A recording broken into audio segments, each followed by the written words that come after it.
Hello అబ్బా అందరికీ సంక్రాంతి వస్తుందంటే ఎక్కడెక్కడ ఉన్న వాళ్ళందరూ ఊళ్ళకు వచ్చేసి పేరెంట్స్ని బంధువుల్ని ఫ్రెండ్స్ని కలుస్తూ ఉంటారు. కొంతమంది అయితే 10th క్లాస్ వాళ్ళని, ఇంటర్ వాళ్ళని, డిగ్రీ వాళ్ళని, వాళ్ళు చదువుకున్న ఇయర్ బ్యాచ్ అందరితో గెట్ టుగెదర్ ఏర్పాటు చేసుకుంటారు కదా. ఈ ఇయర్ నా తమ్ముడు 10th క్లాస్ బ్యాచ్తో గెట్ టుగెదర్ ఏర్పాటు చేసుకున్నారు. వాళ్ళ సార్స్ని పిలిచి వాళ్ళకి చిన్న గిఫ్ట్లు ఇచ్చి చిన్న సన్మానం ఏర్పాటు చేసి భోజనాలను కూడా రెడీ చేస్తున్నాడు. భోజనాలు అయితే మా ఇంట్లోనే రెడీ అవుతున్నాయి. ఈ అంకులే ప్రిపేర్ చేయడానికి వచ్చింది. కాకపోతే ఒక్క పని కూడా చేయాల. అంకుల్కి హెల్త్ బాగాలేదంట, పెరాలసిస్ వచ్చి ఒక పక్క చెయ్యి సరిగా పని చేయదంట. సో తన వైఫే ప్రతి పని చేస్తుందబ్బా. ఆమె ఒక్కటే క్లీన్ చేస్తుంటే చూడలేక ఆ గ్రీన్ శారీ మా మమ్మీ తను కూడా వెళ్ళి మటన్ చికెన్ క్లీన్ చేస్తూ ఉంది. అంకుల్ అప్పటికి అట్లీస్ట్ కొత్తిమీర కరేపాకన్నా బాగు చేసిస్తానని చెప్పినా కూడా ఆంటీ అతనితో అస్సలు అంటే అస్సలు పని చేయించాల.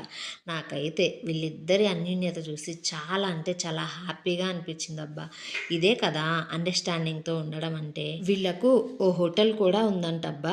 ఆ హోటల్లో కూడా ఇతను జస్ట్ క్యాష్ కౌంటర్ దగ్గర కూర్చుంటాడంట. మిగిలిన పని అంతా ఆంటీయే చేస్తుందంటబ్బా. నాకైతే ఈ ఇయర్లో ది బెస్ట్ కపుల్ అనిపించారు వీళ్ళిద్దరూ. చాలా బాగా నచ్చారు.